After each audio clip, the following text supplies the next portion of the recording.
Hello, hello! Good evening, everyone! Nasasaya ba kayo sa music natin? I love it. I love it. Okay, so tonight is so exciting. When I posted the interview that we're gonna have tonight, a lot of you has sent me a message. A lot of you has responded to the event that I created, and I am so excited because tonight we are going to have a very, very special guest. See, people are coming in already. So this is our second episode of Be Inspired, and tonight we are all gonna be inspired with Miss Toni Miranda. So she's here with us. Okay, there. Hi, Toni. Good evening. I don't know how to introduce you because if I introduce you na sunod-sunod yung mga credentials mo sobrang haba eh. So I would like to introduce you as a sister in Christ, as a motivational speaker, as a woman who has helped a lot of women become confident. And tonight, sobrang exciting. We're gonna talk about how to develop extraordinary confidence. So you guys, if you are watching, please let us know how excited you are. Give us a heart, comment down below. And I announced, Toni, also that we are gonna be giving away a free online course for one of our viewers. Hooray! If you're excited about that, go ahead and comment below. Just one thing that I want to share with you. Your name will not appear unless you allow StreamYard to ano ba yun? May dyan eh, sa For the comment. Yeah. So, ang makikita lang dyan, Facebook user. So, instead of that, go ahead and allow StreamYard na maipost yung face ninyo and your message there. So, Toni, first of all, thank you very much. I know you are a very, very busy woman, but thank you for saying yes tonight. How are you doing? I'm good. So I actually just arrived home. Came from the first physical meeting, di ba? During this pandemic, lahat tayo Zoom. And apparently, one client really wants to meet with us to discuss how we will do the blended. Kasi yan ang iba-iba ng version ngayon ng training eh. May blended, may 45 blend. Naabutan mo ba yon? Teka, bawal pala mag-joke. Wala, kape. Anyway, good evening to everyone. Thank you, Vivian. Thank you, Madam Fulfilled, for inviting me. So I'm very excited for this evening's topic. Ang tanong, handa na ba kayo? Oh. Ayan. So, tinatanong kayo ni Miss Toni, handa na ba kayo? Again, ang daming nagko-comment sa atin na nakalagay lang Facebook user. You have to click. Meron sa caption na nakalagay doon. You have to click it and allow StreamYard to post your face and your message. Or else, ganito ang magiging itsura niyo. Ayan. Oh, exciting. Sino si Facebook user na yan, di ba? Ang ng face niya ang puti. Ayan. Hello sa mga nanonood sa atin. Junina, Tin, who else is here? Ayan, puro Facebook user, guys. I-allow niyo yung Facebook. Ayan. So, Toni, we've got about 30 minutes, 20 to 30 minutes to talk about your life and how to develop extraordinary confidence. And we were talking about it. Sabi natin, we need overnight for this because there's really a lot to talk about. So let's just dive in. Okay. We see you right now as a very beautiful woman with happy marriage, with happy children. It seems like everything is just falling into place for you right now. But would you like to tell us how does it look like before you arrived at this stage in your life? Ready na ba kaming makinig? So sige. Mag-hearts kayo kapag ready na kayo makinig. Yes. Give us some hearts. How does it look like? It's a self-centered life. But of course, before, my excuse is I'm helping people. I'm putting food on the table. I provide for the house, for the car, and I'm the one earning for the family. It's a self-centered life where I try to twist it na ako naman yung nakakatulong. So I had abortion when I'm, high school, and I had a very strong mindset that I don't want to become poor. And I always aspire na somehow maging, is it okay I use some words na I'm sure ano naman to gusto kong sumikat, I choose friends, ayoko ng mga basta-basta lang, gusto ko medyo sikat din para I can ride with them. The mindset was really different when I was younger. And then, in fact, I'm already doing business, I think elementary. Maliliit lang, mga Wow. stationery. And nandun lang siya. During those times, ang excuse ko was, maaga akong mag-business. But I realized, ano pala siya, coping skill. And then even the college, ganun din. All college and high school, just, teaching piano. And I always, I have a covetous heart I wanted what they have I mean, kung anong meron sila, gusto ko rin. And as much as possible, sana, ako yung nauuna. I feel good when I observe na ako yung first, for example, sa model ng bag, o mag-like na lang dyan yung medyo kapareho. And then, for example, Bagay kayo. I remember years ago, nauso na yung you can buy from a stewardess or anyone selling online. Tinatanong ko pa sa kanya, ilan yung pieces mo niyan, ilan kami bumili. That's how life before. It's all about branded things. It's all about me. And it's all about money and ambition. Kasi nga, I felt, no, that during those times, without really expounding on the story, no, na ako yung nagpo-provide sa family. But it was a decision. I realized I decided on it. And I began to belittle my husband. I began to not respect him. Lahat ng choices niya parang mali. But that time, sa tingin ko, mali talaga. Ano pa, I'm not even proud to bring him around. So let's say may mga occasion, ayoko siyang kasama. Kasi nga, I felt that time, malayo na yung level namin.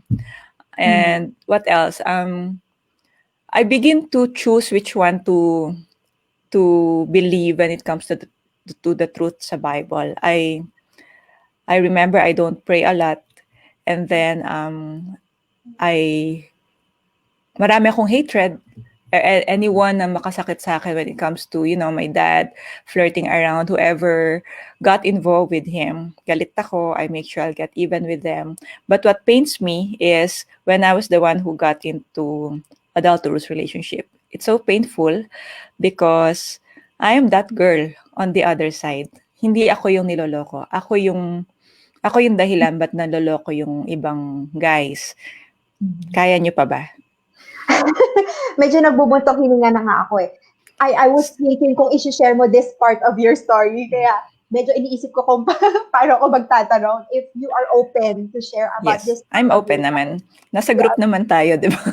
So I'm open. Public. Yes. But yeah. So because of that, the way your heart was in high school and college, this was probably the reason why you got involved also in this kind of relationship. Do you think that's a fair to say? Yes, it's really more of the piling up of a lot of distorted view about myself, my identity, because I saw myself before as worthless. The moment I had the abortion, I felt I lost a reputation. So it created a mindset that I needed to recover this. I needed to do something about this to so that I cannot be belittled. And there were a lot of vows, Vivian, when I was younger. Like I'll make sure I will not become like my mom who's weak, nagpapabugbog, cannot even fight for herself, nagpapaloko. That's why sabi ko hindi pwede. Dapat pag lumaki ako yung magaling, ako yung hindi naloloko. And until it created really that me, no? Very strong woman, controlling woman. At I really feel good when they always greet me, galing mo namang negosyante. Kasi nga, yun yung ina-aspire ko. And yeah, to answer your question, the childhood really affected my vulnerability. It really affected. Plus the values, no? Because I saw it in my dad, meaning he's doing it as if he changes clothes left and right. So sabi ko, maybe it's not something na mali. Kaya when I was the one who are now aspiring for a high standard level of a man, someone who's intelligent, someone who's rich, someone whom you can talk with, someone who will give you time, who will appreciate you, who will at least tell you you're beautiful, hindi ka pangit. That time, for me, it was okay. Why? Because during that time, I needed those kinds of treatment. At least, hindi yung hirap ka na magtrabaho, ikaw pa yung mali. But with those men, you're like a queen, diba? They tell you na you don't deserve, difficulty, you don't deserve hardship, akong bahala sa'yo. And they really blinded me. The happy feeling that time, the happy feeling, the feeling of significance and relevance lured me to that kind of sin. Hmm.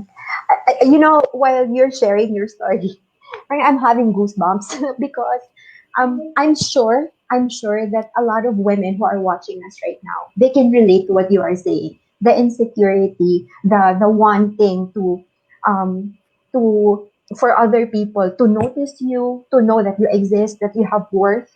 And most of the time, it really comes from the childhood. And then, like what you said, nagpa-pile up until you create that new identity in your head. But we have to understand that our identity is in Christ, that that God created us as a masterpiece. And this is something that we have to remember. So I want to ask Tony, what was your turning point from mahaba yung pinagdaanan mo and then this. I didn't know about that abortion. So thank you for sharing that. I know what we're talking about right now is really very sensitive about the adultery and all that. So thank you for being very vulnerable and very honest about that. But I just want to ask, when was the turning point? When was the time now? You know what? This is over. I'm not going to have this life anymore. This is wrong. And this is just not right. And this is not the kind of life that I will live. I actually have two turning point. Yung isa, bumalik, nag 360. So the first turning point is because of a pain when my mom died. I cannot bear it. You see, kasi 'di ba, no amount of sabi nating anger will somehow sustain or will stay pag may namatay na. That's why nung namatay yung mom ko, nag-create siya ng pain sa akin because I was not with her. I was chasing money and everything. So that pain led to a question to a batchmate, and I'm not sure if she's here, no? Kasi I asked her, what is forgiveness all about? Ano ba yan? Kasi nga, I really I never read anything about spirituality, forgiveness, ano pa, let go of pride, because for me, I'm not ready. Let me say that na lang. I'm not ready. Even if I really, marami nang nagbibigay ng book, yung nakaka-insulto, basahin mo yan, kailangan mo yan. Parang, Subtle way of right? saying. Parang subtle way na, sana bumait ka na, di ba? It's just that I don't read them. Kaya lang, I really wanted to ask about forgiveness because I know I'm tired. But you see, Vivian, I'm not sure if you can, I'm sure you can all relate. We are tired but we don't show. We don't show. Kakayanin ko to. Ako pa rin yung negosyanteng magaling. Kasi parang inisip ko, if I don't move, ano mangyari sa pamilya ko? Diba? Kasi nga, complacent, tamad, yung mga ganong judgment ba sa husband ko. So that one led me to a Bible study, which is being held nga dyan sa Alabang. And then, for some reason, nagkaroon ng impact sa akin yan. Nagkaroon ng impact. I've shared this few days ago to another interview na the questions are like being asked directly to me na, yun nga, do you have any relationship that you want to give up? Do you have peace? That time, I need to drink, hindi pa nga wine nakakaya. Yung gin ba, para talagang makatulog ako. Kasi sleep is something not easy for me. Sleep is difficult. Sleep was difficult before.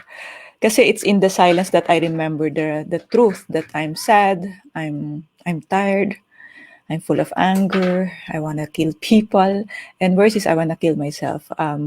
That's what my family knows talaga. They've witnessed 3 attempts of suicide. So that was the first turning point na the sanctification process was not easy. Why? Because I selected which one to believe in the Bible. Whichever is comfortable to me, yun ang binibelieve ko. And I don't really apply everything into action. I feel good learning about it. Siyempre, Bible study yan weekly. And I feel good attending. But I realize it's just here. I'm not applying. For example, honor your parents. I'm not honoring my dad that time. Love one another, including your enemies. I don't want to love my enemies. Pero I attend church, I attend Bible study. So I realized, sana pa rin ako, hypocrite. I'm still texting the guy na sabi ko, although no strings attached na, wala na namang, anong oras na ba? Meron bang 18 below dito?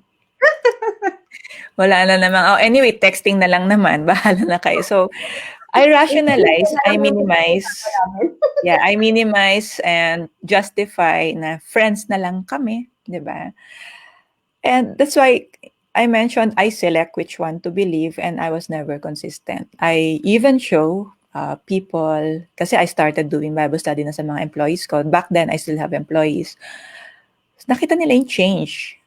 But now looking back, it's still a show of change. Kasi I select people who to forgive, who to love, 'di ba? I still hate those women who my dad had affair with. So talagang sabi ko, there must be something wrong. Pero naglaylo, meaning na nawala na yung intense relationship, nabawasan na konti yung galit, so nakakangiti na ng hindi mo gustong saksakin pagtalikod. So afterwards, nag-MLM pa ako. So talagang sabi ko, wow, Lord, thank you for all these changes. Talagang na-turn around mo yung life ko. And mahal ko na naman si Jesus ng time na yon. But I believe I was still bargaining. Nagba-bargain ako sa kanya na ito I will follow, ito I will not. This one I will give up, this one I will not. So those sins that I was still benefiting from, like, emotional attachment is dangerous. I'm gonna give you a warning. It's more dangerous than sex because it's the emotion. Those are the things that feels in the heart that you forget. I forgot na it should be Jesus. So yung mga text, email. Hanggang nung 2016, yeah, ganun. So nung 2016, it was during prayer and fasting that I was really praying. Sabi ko, Lord, lead me naman to a business wherein totally I will not contact anymore. I will not anymore ask for support or even help. Kasi yung help sa akin is not just financial, it's really more of the intellectual ba na brain. Kumbaga parang meron kang libreng mga mentor. And then suddenly, there was an offer to manage the Philippine business and medyo maganda talaga. Maganda yung business. And I thought it was the answer to my prayer and fasting. So to cut the story short, I really earned a lot from it. I also poured out my time, energy, and resources, not knowing that it is leading to a wrong path again, which is another adulterous relationship. And this time, it hit me badly. When I say it hit me badly, when the previous relationship gave me comfort and it was safe, meaning hindi ako nahuhuli, hindi demanding, hindi pinapaiwanan yung husband ko, walang any threat. This one, the last one, is different. Those that you see in TV na nakakatakot, possessive, yung talagang parang gun ba? Parang, well, not parang totoo. Gusto niyo makita itsura na, just kidding. Ayun nga. But this time, no, natakot ako bigla. But what I'm saying is this one, for the first time, after 12 years, I've experienced it badly. It's like God is telling me, stop, stop. When I say badly, I've experienced talaga beating, I've experienced terrible emotional torture and demands to leave the family, to have baby with you, all this stuff na hindi ko kaya kasi you know why? I've experienced the peace and joy with God, 'di ba? Na nakakatulog ka na ang sarap ng mag-Bible study, ang sarap na yung family, na nare-respect ko na yung husband ko, na nagsasubmit na ako sa kanya, and then boom, another thing happened. Talagang anong nangyari? So I'm beginning now to already doubt myself, kasi how shame and guilt will eat you up eh. And this time, it's more than I don't know how to explain, maybe more than 10, 100 times yung balik na, "Ano ka ba naman, Tony, nakakahiya ka, ang itim ang dumi-dumi mong babae." 'Di ba, naulit na naman. And that one is torturing me every night na I hate my dad so much, but I am that same dirty woman, 'di ba? I'm trying to share the gospel. I mean, yeah, but as a hypocrite woman, I'm trying be to even comfort friends na, Jesus is the answer, but I'm flying out with somebody else. And something happened, which is ito na yung talagang turning point. I have observed my children, they are experiencing different things, no, which is not, I believe, was not normal. For example, um, well, this is sensitive. At least I know that it may be an effect already of my, a consequence of my sins. That's why I really prayed, sa ko, Lord, I cannot even tell my D group. Kasi nga, the threat was really not good. Um, I even thought of leaving church. Para kung sumabog yung threat, at least I'm out. Yun na yung mga umiikot sa mind ko. So when I was really scared, sabi ko, Lord, please get me out of this. I'm scared really. The prayer is really out of being scared. Ang ano ko nga, naalala ko, whatever it takes, just get me out of this. And then, yun. So, there, I experienced my myoma. I'm sure you know what myoma is, diba? For years, it's only like 1 cm, 2 cm. For years, suddenly, I was bleeding. And then, nag-ano siya, I think isang 12, isang 16, isang 19. I'm like, akala ko malaki lang ako. O, teka, pakika pa yung mga ano niyo dyan. Baka may akala ko lumaki lang. So, syempre, diet-diet na naman. Tapos ako, I'm bleeding talaga. It's really not normal. And the guy really doesn't want me to go back to Philippines. Papagamot kita sa Russia. And ano to, sabi ko, no, pumasok na sa mind ko na maybe this is God's way out. So sabi ko, no, I need to go back to the Philippines. Gusto ko dun ako. Sabi niya, sino? Sino daw? So sabi ko, sa Asian. So he allowed me to go back na dito ako magpa-opera. And I even doubted my salvation during the operation. I was really like hugging tight my husband. I was crying, even my children. So lahat sila takang-taka, sabi nila, Ma, 1 hour lang yung operation. Pero hindi ko lang masabi kasi pag namatay ako, I don't know. I doubted my salvation that time. And there, after that, I decided, sabi ko, at least pwede na akong walang bantay, walang lookout. Kasi that's how the life that time lagi may tumitingin, nakikita kita, nasusubaybayan kita. So sabi ko sa husband ko, from the hospital, diretso ha, ayoko na muna may kakausapin. So I changed my number. So yun na yung talagang nag-decide na ako na, this is it, Lord. Whatever the threat was, you are bigger than the threat. And I even spoke to a friend from another church. Sabi ko, kasi this is the threat for my church. What do I do? So siya nag-advise, Tony, it's urgent. You have to tell the pastor. It's something that hindi mo pwedeng ibelittle. I think you need to confess. Kasi the stronghold is very, Satan is already using a lot of foothold against me sa dami ng secret, diba? And when you expose it, it will help. It will break. So sabi ko, kaya lang, kasama sa threat yung pag, when I come out in the open, I won't see the kids anymore. But, ang galing lang, nung recuperation period, it was not so difficult kasi medyo masakit yung surgery, no? Talagang, I went back to the Bible. I tried to communicate with God. What did I miss? Which one ang hindi ko napaniwalaan sa promise mo? So I had two choices that time. To stay in this crazy cycle wherein I can compute I can assess what will happen if I stay with him. I still have money. I choose which one to operate as a business. It's easy. Pero I'm scared. It's not peaceful anymore. And I've learned to love my husband during those time na dual citizen pa ako, nung hypocrite pa ako. And sabi ko, okay, or totally just trust Jesus. Not 80%, not 70% obedience, 100%. So confession is needed, right? What else? Forgiveness is needed, meaning me towards my dad. Mhm. So I decided to confess. I texted my husband, and in spite of alam kong parang minomonitor daw ako, kita daw ako sa lahat ng CCTV. Sabi ko sa husband ko, yeah, can we meet in a hotel? O, pag tinext kayo ha, hotel, ano kayo taga-hotel? Ah, May sabi ko, resolution na magaganap.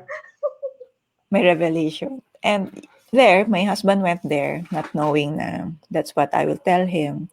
And yeah, I told him I'm gonna leave the business. And then sabi niya, we cannot kasi sayang yung kinikita mo, malaki.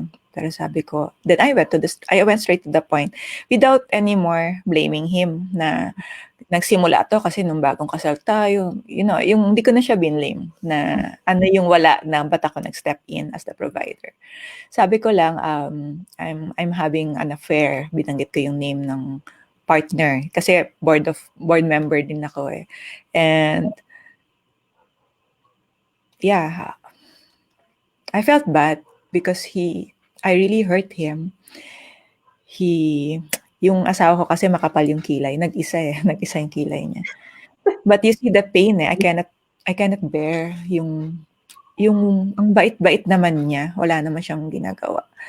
And how come all these years I managed to really lie to him, enjoy lying to him, and enjoy belittling, bad-mouthing him sa mga friends ko, that I judged him. So he cried, and he told me this is too much, this is painful, really not expecting it kasi wala siyang idea. And then he cried when he said, I love God so much na, Mami, masakit to pero I just love God so much. Na that time sabi niya he felt like there's a cold water na parang bumuhos sa kanya. And parang ang term na ginamit niya, gusto kong magalit pero hindi ako magalit. And I believe it was the Holy Spirit. And he even said, I'm sorry, I also led you to that. So during that time, I was surprised kasi I only have 3,000 and I was ready. Tinignan ko na ng mga huling tingin niya mga anak ko kasi I was expecting the worst. And he's kapitenyo, so I really don't know kung anong pwedeng sumabog dyan. Failure yung asawa ko. So after that, yeah, ang nakakaano pang adon very touching sa amin is, syempre, after the confession and everything, napagod kami kasi syempre iyak-iyak. When we rested sa bed, ang naka ano sa TV, 700 Club that time. And it was a story of like that, no? I never even knew that time na mapupunta rin ako sa 700 Clubs. So that was just one step, pero that was already the ultimate 180-degree na kinumit ko talaga na, Lord, whatever will be the outcome, it may not be comfortable for me kasi I expect na the people will talk about me. Those things that you see sa TV na talagang puta ka, madumi ka, hindi ka deserve ng asawa, yung gano'n, in-expect ko na siya. Kaya ano ko lang kay Lord is, number one, when my parents, at least my dad, find out, at least yung sa akin, no, yung, sorry. Sabi ko, hindi ako iniyak. Lord, 3 years ko na kinikwento. Yung sabi ko, Lord, at least yung sa side ko pa, yung ate ko, yung kapatid ko, help them understand. Kasi wala talaga akong mapupuntahan. So, sandali, pwede ba tong background? Naku, hindi tayo naghanda ng tissue. Yeah. Kasi sabi ko, di ba magtatawanan tayo ngayon? Di ba yun? Kaya nga, Patugtog natin usapan sounds. natin, tatawanan tayo, di ba? So, yun ang ano, and God is faithful. Because the confession is just the beginning, no? The real story or process here is what happens after, when he's crying every night. 3 a.m. na talagang, "Mommy, masakit." Kasi one good thing about my husband, whom I judge, no, he did not decide to leave home. Kasi why? Yun ang nakita niya sa mga devotional daw sa Bible na that is not the way, because when you leave home, Satan will definitely again manipulate, 'di ba? Ano pa, he learned to open up. Kasi ang unang talagang ano ko doon is, remember earlier I told you I spoke to a friend who is with another church. Sabi ko, "Can you help us?" Kasi nag-confess na ako. And he's a guy, friend namin siya pareho. So siya, for a while siya yung ano, and I just I was just surprised, no. My husband was never open. He's a very private person. So that time nag-open up na siya na, "I really don't know how to handle this, but I want to fight for the family." And those are the words that I was not expecting. Na yeah, he said he has three options that time: to hurt me, to hurt the third party, or to hurt himself. So, in-enlighten naman siya ng friend namin na maybe you need to get out first of what's happening and look at the bigger picture.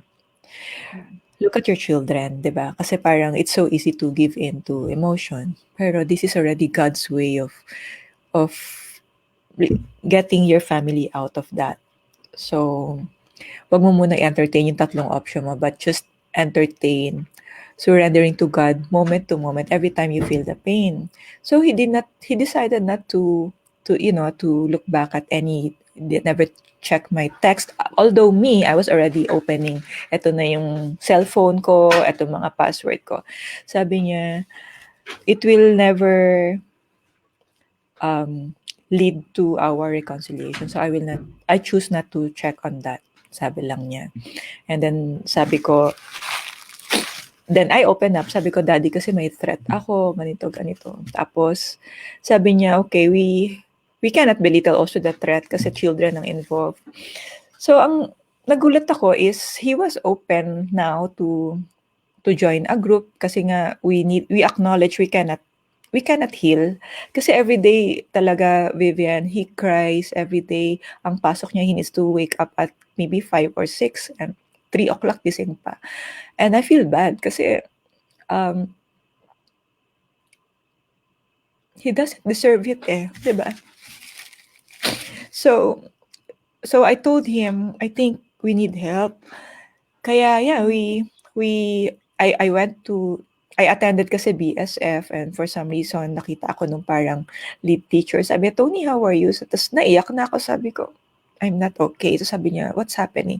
And then she referred me to a couple's ano, at least a marriage counselor.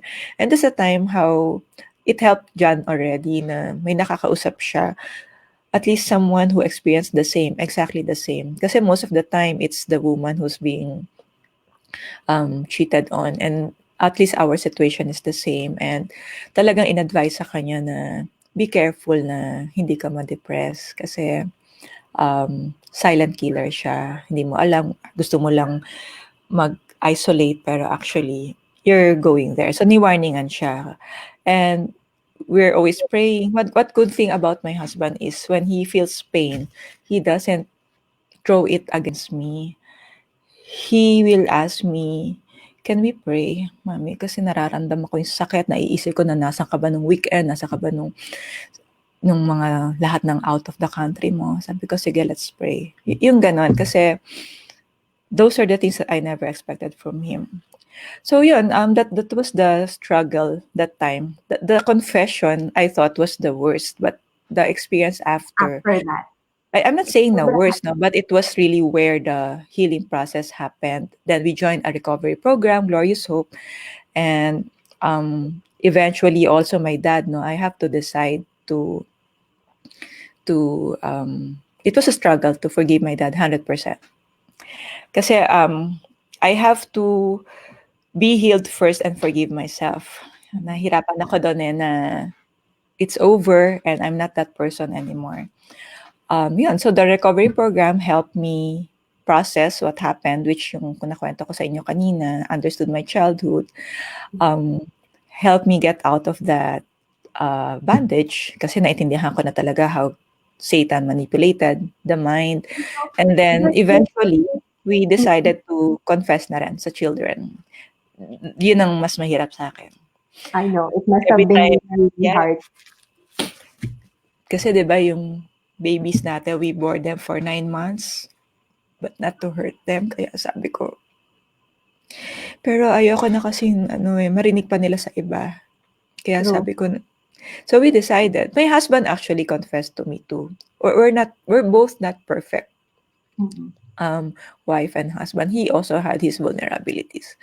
Ang ano ko lang kasi is, kung may, I mean, first, I don't know how to react kasi parang do I have the right to react na I was the one who cheated first. So when I heard him na may confession din siya, ang yung sinabi niya yung nag-ano sa heart ko tsaka sa mind, sabi niya, whenever both of us remember how much unfair, 'di ba? Unfair on what we did to each other. Maybe we try to remember also how much it was unfair to Jesus with all the thorns, with all the lashes. And that what's making me that one makes me emotional. So parang mas nagma-magnify na si Jesus versus yung kababawang galit, inis, bringing back the past. So You sabi know, ko, it's fun. Kasi kanina when you started, you were always talking about how you hated your husband, how he's so this and that, yung mga pagkukulang niya and all that. And then right now, God really made you see the good things in your husband and that you now that I'm listening to you, like, oh, he's so good, he's such a good husband. Now that you're sharing that, and I guess that one thing that we can get out of your story is that once you're a child of God, really, He's not gonna let you be snatched out of His hand. And so you were there already, you are His already, and yeah. then medyo sumemplang lang na naman, but God made a way so that you can get out of that again completely, and this time really completely, 'di ba? So And it's also a choice because I get a lot of questions. Syempre, when everyone heard our testimony, talaga non-stop question. Sabi ko, you really also have to make a choice. Kasi um, a choice between entertaining the distorted view, a choice to bargain. Kasi ang obedience, I realized that's where I am before. And I'm still, of course, by God's grace, yun pa rin ang lahat ng struggle na magwa 100% obedience ba ako or 80% or 95%? Or may maybe ba? Or Christ-centered, Satan-centered? I need to choose. So mm, yung kaya nagkaroon ako ng courage for that because I also saw him struggling, trying the best but to his best to obey rather than entertain the pain kasi talagang painful yung ginawa ko sa kanya. So when we both decide na it's very let's painful. let's confess to our children, yeah, we have to seek experts also psychologically and ano. Then when the marami ng parang confirmation na it's time, then we did it separately. And my daughter kasi attended din naman the Glorious Hope, so somehow she understood. It was my son whom we had that struggle kasi syempre Mm. lalaki by nature, ano siya, not expressive, then talagang yung respect niya kasi hindi niya ma-connect ba na how I was not respecting his grandfather, which is my dad, Mhm. and at the same time, I'm doing it, 'di ba? Hindi niya ma-reconcile yun. But by God's grace, after maybe, yeah, almost a year, he began talking to us. Looking back, I was just in awe how God protected them. Pwede kasi sila mag-drugs, pwede niya ipamukha sa akin yung araw-araw iparamdam sa akin kung anong ginawa ko, 'di ba? Na nakakadiri ka mama, ganun. Nothing. Kaya talagang sabi ko, whenever others are afraid to confess, sabi ko kasi I think we need to be more afraid of how Satan is continuously, not really afraid, we need to be aware of how he is continuously deceiving us. Kasi the confession, we're putting a light already. And I always tell them, like my children, I was never a good mom to them, pero I believe God already protected them since then on. Like, plugging them to the to the right group. They had challenges, yes, but they were able to get out of it. Talagang the within the 6 months that I confessed, eventually naayos na yung naging concern nila, which triggered my parang shucks, baka nagkaka-epekto na sa kanila yung yung sins ko as consequences. There, so you see the guy is still persistent, no? That's one problem kasi when you confess, hindi lang naman yan issue ng internal. We still have issues with difficult people, right? And I'm sure all of you understand that sometimes the third party, well, in my case, I used to be a third party. But sometimes they are the ones who will be used by Satan. Mm-mm. When I understood that it's not anymore the people whom we are fighting with, we learned to step down. Yan ang pinapatulan. So, syempre, may threat pa rin, padala pa rin ng mga emissary, mga ganung may message, ma'am, ganito po, ganito. There was a time, I think at least few of my friends know na kinuha pa ako for a while para lang kausapin talaga na, yung mga ganung moments na, di ba, ako yung mahal mo, di ba, umalis na tayo, ganun. It was scary, pero I just have to pray while, wala, kasi helpless nasa car, parang kidnap ba na, I just was just praying, Lord, you have to bring me back because you promised me, ganun. So, doon ko nakita na talaga na yung threat will never win the moment you believe that God is higher than any threat. But ang tanong kasi, will you really choose? Who you will choose? Yung faith ba ilalagay mo siya 100% or partial? And I believe that's what my husband did too.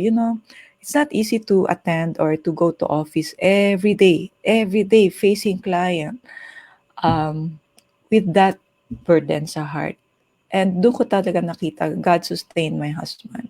So, now, we still get challenges. Minsan pag nililista namin, sabi ko, Daddy, ang tindi ng dagok sa atin. So, when I listed, could it be because I have 4 interviews this week? Sabi niya, probably. Pero when Satan attacks kasi lahat dinadamay. Sabi ko, So we pray. So ngayon, hindi na namin masyado nakikita yung makukulit na. Kasi talaga, Vivian, if you look at the other people who's difficult na parang they still want to push themselves, wala na nga reconciled na push pa, diba?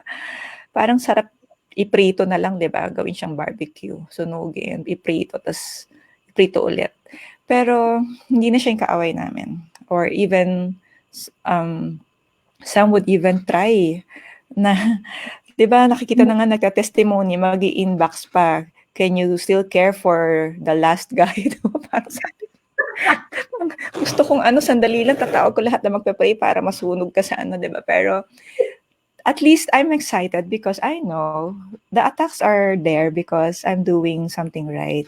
So, the ability to to identify that you are being attacked is actually good rather than noon talaga hindi ko alam ba't di ako makatulog. And yeah, I always request that na every after interview, please pray for the family. Kasi we always experience that na sometimes sa job ng husband ko, biglang may matinding complaint. Sabi ko, oh, relax lang. Sabi niya, ilan pa ba interview mo? Kasi Well, ang dami. Kaya, yun, it's it's an ongoing process. It's just that it's different when you see your spouse as your ally rather than your enemy. right. So we talked a lot about how the turning point and what happened before that.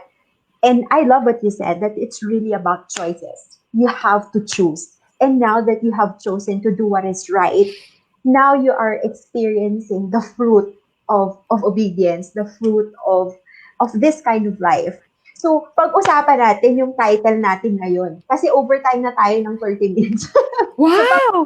Oh, no. Okay. Pag-usapan natin, paano ba yun? First, let's say, maybe meron tayong mga nanonood. We have viewers here who has also something about their past that they cannot be freed from. They feel guilty about it.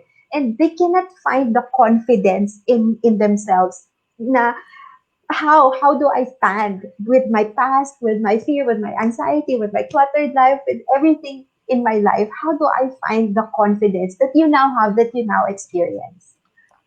We need to identify how it got distorted. Kasi we grew up Take in down different notes. Take down notes. environment. Yeah, we grew up in different environment. We witnessed different kinds of confidence too. Maybe mom's confidence that time is about money, friends, and position. Maybe dad's confidence that time is inom and promotion. So we identify when did your confidence got distorted. And of course, mahirap kasi din i-process mag-isa. You know why? Because sometimes blinded tayo. We don't see it. Na we really feel na bata pa ako, ganyan na. So I think talagang wala akong confidence. Tapos mababalidate pa yan pag may nagsabi sa'yo, uy, buntis ka, hindi ah. Oh, 'di ba? So parang ang dami ng ang dami ng parang patong-patong na talagang pangit ako. I mean, the words sometimes kasi it's not just heard now. Maybe you heard it when you were younger, maybe you were always compared, 'di ba? So we need to understand. There's really a process for that. Pero you have to decide now to choose na yung confidence natin, not really decide, to at least open your mind that it may have been distorted. I-check mo, sino mga naging friends mo, ano yung mga naririnig mo or na-witness mo nung bata ka. Maybe they form your version of confidence. Okay? So, lalo na kung nasa world yung confidence. Example, nung time na yon, ang confident ka lang kung mataas yung grades mo. Confident ka lang kung stable ang business mo. Confident ka lang kapag ginigreet ka ng friends. So now, when they are silent, you don't feel comfortable. So any simple comment will already rattle you, change the way you see yourself. So nangyari, the people around you plus the experience of childhood is the one dictating your confidence. We now forget our true identity in Christ, that we are unique, we are fearfully and wonderfully made. Hindi ka mangmang.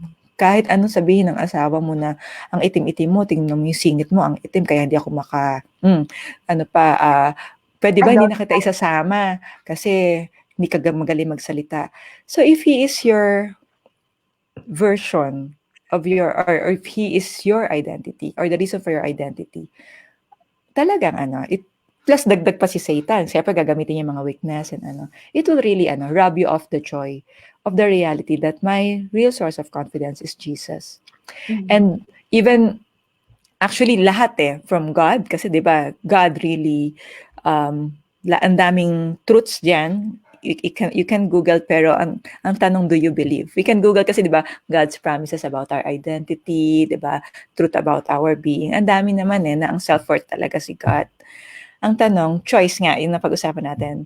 Do you choose to believe that, or do you choose to entertain the bad mouthing? Kasi sila, if you look at the bigger picture, maybe they're also doubtful. Kaya they use you as the outlet of their confidence. Diba? Yung doubt on their confidence. They use you. They need someone to belittle so they will feel higher. And will you allow it na yung hang-ups niya, maapektuhan din yung confidence? And that was me before. That was really me before. So ngayon, kahit anong sabihin, kasi I still meet people who still wants to stay in the past, na pag minsan pinagbibigyan ko na lang, ano bang gusto mo talaga? Kasi ang tindi mo, ganun nga, sabi ko, sige, bibigyan kita 5 minutes to live in my past, and after this, I will not entertain, because that was me. That was me. Buti na lang wala akong di ba? Buti na change na ako. Hindi. Kung may imburnal doon, nilubog ko siya. Pero sabi ko, that was me. Because I am important, I am loved, I am redeemed. So, if you still want to stay there, hayaan kita dyan. And I will pray for you. I just hope you will give me the chance to live the new life. And I've learned to pray for these people. You pray for the people who belittle you. You pray for them. Kasi, ga, natatrap sila sa manipulation ni Satan to use those words on you. But actually, they're trying to release something also from a heavy heart. Kaya parang kumbaga sa mind your own confidence. Kung may sinabi siya sa'yo, okay, pero this is mine. Wag mo natin siyang awayan. It's just that control your emotion. Kasi it's the emotion that really makes it continuous na Grabe. Ang tagal ko nang hindi kumakain, mataba pa rin ako, 'di ba? Parang ang dami ng puwedeng iyakan. Kaya lang gagawin natin, iiyak ka na lang, parang sayang, 'di ba? So, use those tears, convert them to prayer. Pray for the difficult people, especially those who are belittling you, making you feel that you're not worth it, you're not beautiful, because you are. Pero teka muna, remember the original design ni God. Kasi lagi ko sinasabi na we do not alter yung ano, pero the original design was we look healthy, 'di ba? We look healthy and we are fit. So now, it's a choice also kung araw-araw kumakain ka ng something that will make your original design different. Oh, ang ganda ng words na ginamit ko. Very careful, ano, very careful yung Yeah, word. very ethical. So, it's Nagpa-flashback tuloy sa'kin yung mga sinasabi sa'kin nung bata pa ako. Alam mo, sabi sa'kin nung classmate ko, kasi madami akong pimples noon. Sabi, para daw ako may constellation sa mukha. oh, 'di ba at Tapos, least meron kang universe sa'yo, 'di ba? tapos sa bahay, lagyan lang daw ako ng ano, kasi mataba ako eh. Lagyan lang daw ako ng margarine at saka asukal, ensamada na ako. Wow. Oh, 'di ba at least Ang ano dami, ka, ang dami kong ganyan nung kabataan ko. Kaya talagang shattered yung ano ko, yung confidence ko na I always felt na I'm not beautiful, I'm not good enough. And I'm sure a lot of the women who are watching us feel the same way too.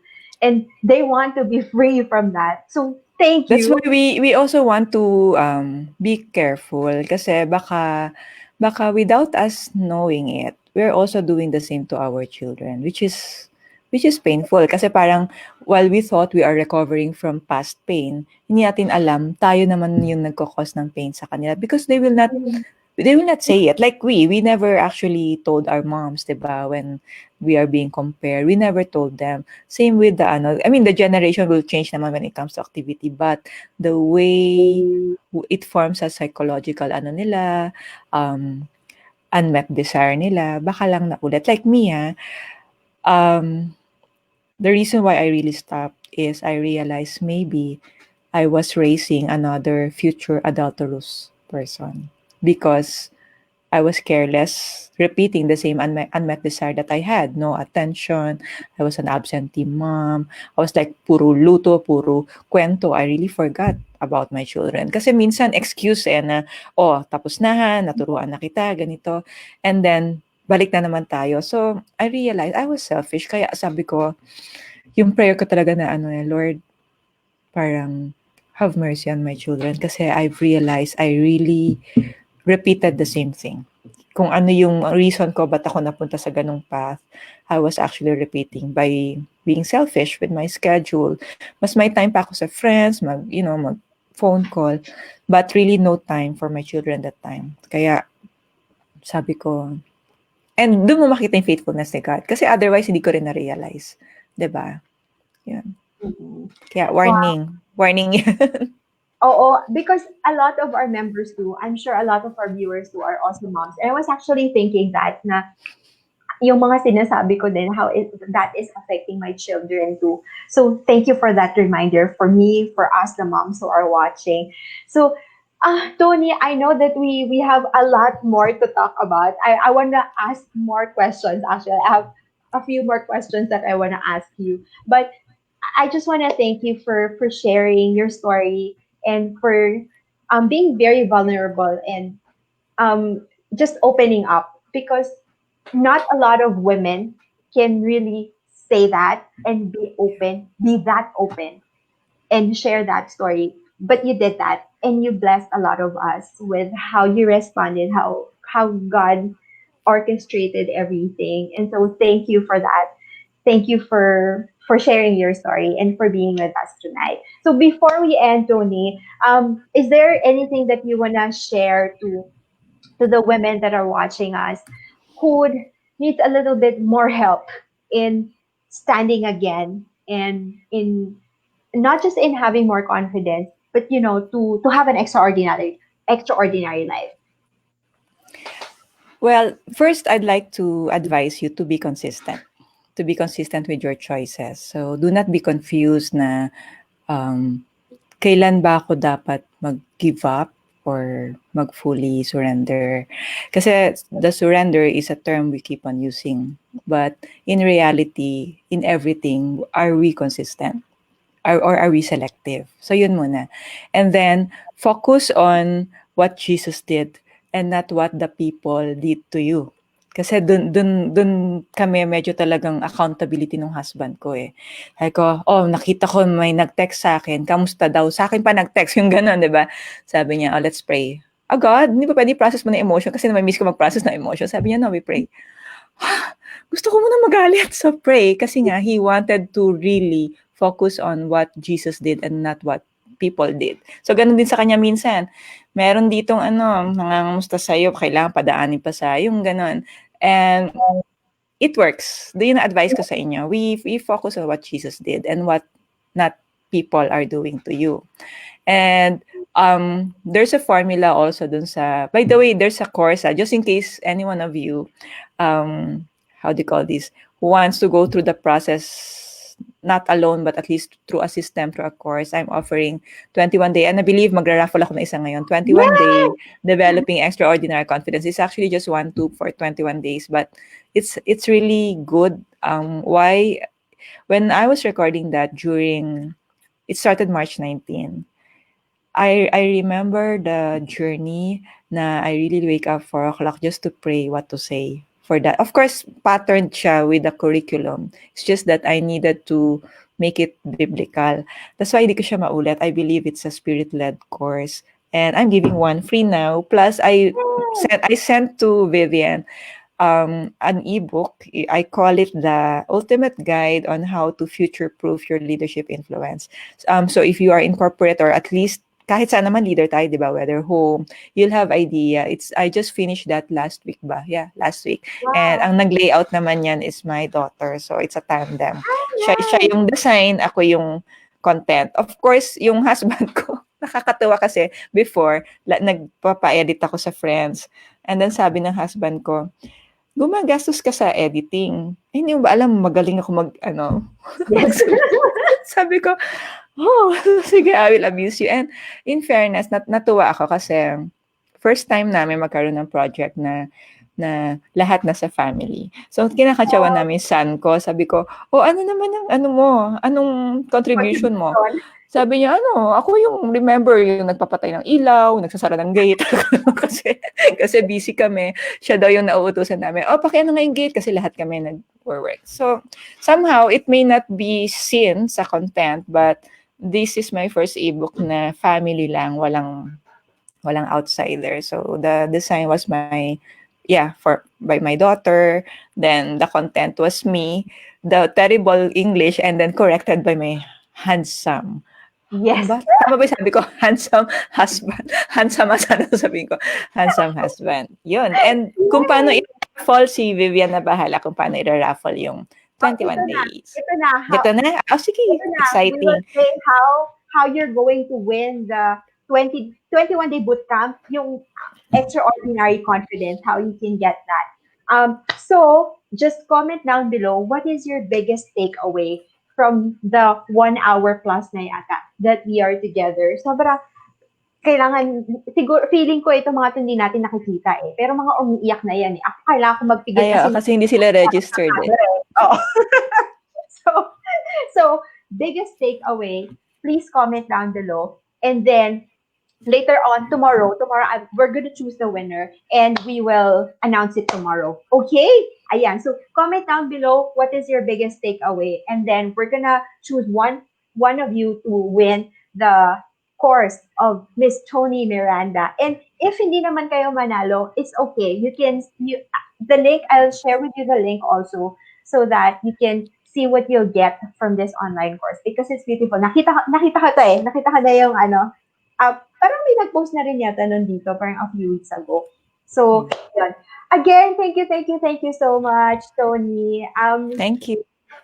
I don't know what to say. Just thank you for being with us tonight kahit na sobrang busy ka and just pouring your heart out and sharing tonight. So thank you very much. You've always been Meron ako very... isang activity sana. Singit na Ay, natin, sige! Vivian. Tara! Go! Sabihin niyo muna kung game kayo, mag-chat. Total, ngayon ko lang nakikita kasi. Lagay niyo nga dyan, game na. Bilis. Dali, Minsan lang lagay tayo, na. minsan lang ako mag-request sa inyo. Game na ba kayo? Game na. Kinakabahan na si Vivian. Kasama ba ako Okay. dyan? Matagal na naman, oo, kasama ka. Matagal na naman tayo magkakasama sa group. So, most of you really know each other. So, I have one question. Yun nga, sabi ni Mary Rose. Again, guys, hindi nakikita yung ano ninyo, ay ano, di ba, si ma'am, si ano, grabe yung schedule ko. Talaga ang puti, no? Puti nila, oh. Walang Oo, name, tas mapuputi. oo, ayan, si Joyce. Pag hindi kayo nag-yes dun sa ano, dun sa stream, Siguro tatlo pang game na. ayan o, game na, sabi ni Lay, ay, sabi, Okay, ay, alright, sabi ni sige, pwede Mark, na. Talaga madami. bang totoo? Sige, walang ano ha, bilang ko kayo. Hala, kumonte 19.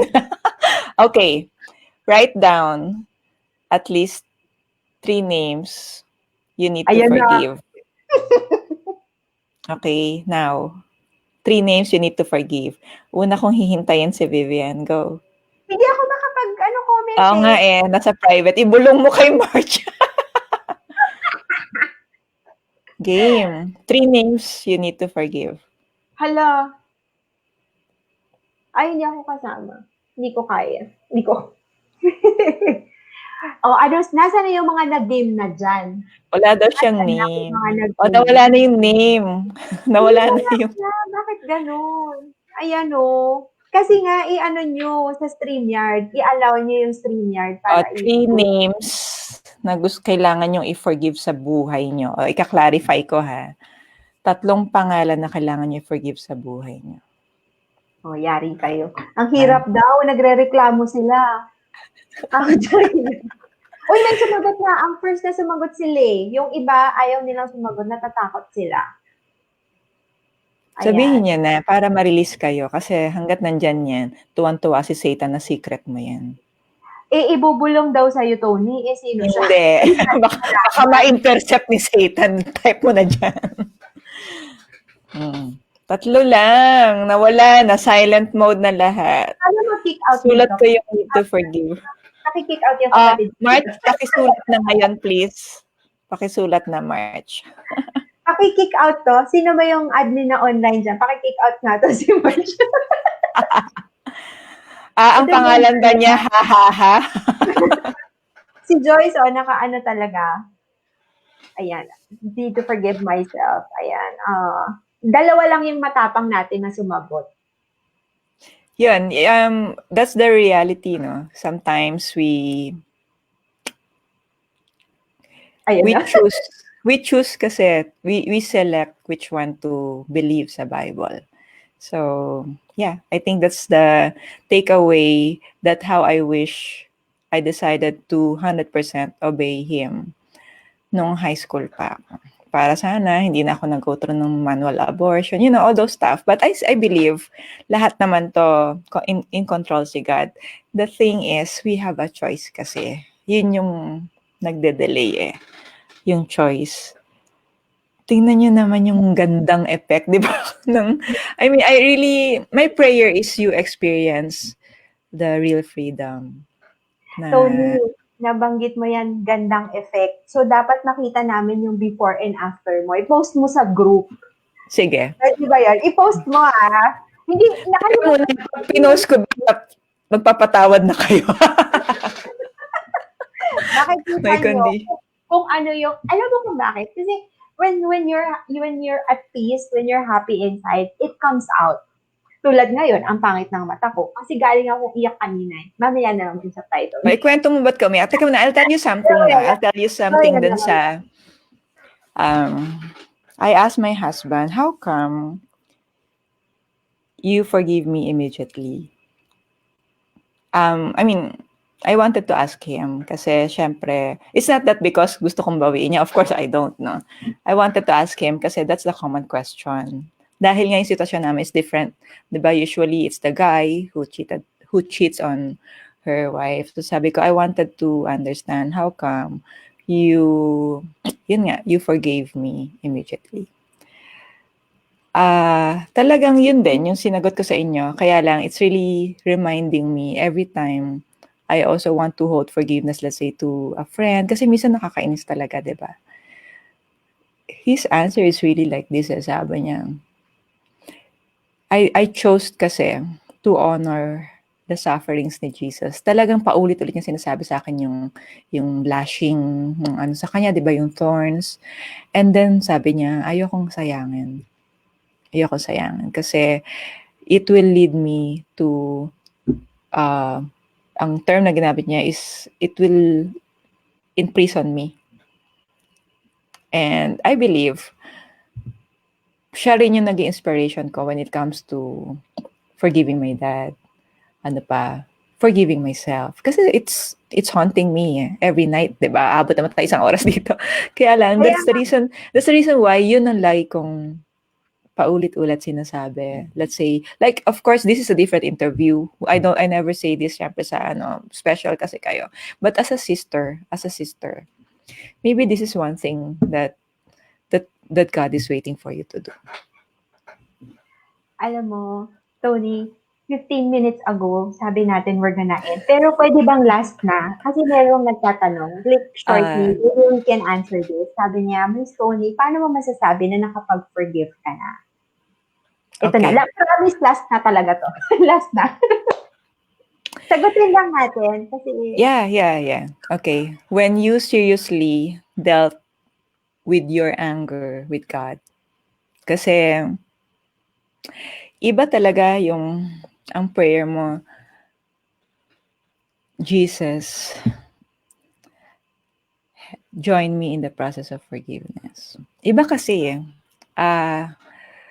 kasi yung pressure na like ngayon, let's say sinabi natin na sinabi ko lang sa'yo, pero ang chine-checklist mo is bakit hindi mo siya ma-forgive, wala ka pa doon. Okay? So, again, when the checklist is already about Jesus and not about the wrong things they did to you, yun kasi ang nagmamagnify 'di ba? And include him. Include him kasi ang prayer ko before, I'm not saying that maybe the prayers are wrong, but this is how I prayed before, asking, Lord, help me to forgive, and ganun. Now, I realized, lalo na to sa recovery program, we need to go back where the pain or during yung moment na nagkaroon ka ng pain. So, kung ano man yun, di ba? Re-experience it this time with God. Parang, Lord, babalik ako. Nung time na pinagbabato-bato ako ng mga classmate ko na walang nag-rescue sa akin. Asan ka? And He will remind you, I was there. Kasi ngayon nga, lumaki ka ng maayos, di ba? Hanggang sa check my heart, yung the usual prayer, nagko-focus ka lang talaga sa kung anong ginawa niya. Then, maybe for us women, no, this will make a difference. At least for the mothers. Think about your children. Kasi parang, hanggat hindi ka tapos, paano ka magiging mom sa kanila? Yun lang yung parang question niya, diba? ayan. Ewan ko kung siya rin ata itong nagsabi. Yes, nang dali sabihin pero ang hirap gawin. So that's why it's really a choice. So everything that we do, it's really a choice. And every choice that you make in your life, there's a consequence. And see the consequence or the fruit, actually, yung fruit, yung better term that we can use, in Tony's life, when she has chosen to obey, to do what is right, to cut off what is not supposed to be part of her life. And here she is now. And so for all of you who are watching, for all of you who has been with us until this time, Akala ko nga overnight eh. Ayan, nakapajama ko ready. Anyway, thank you.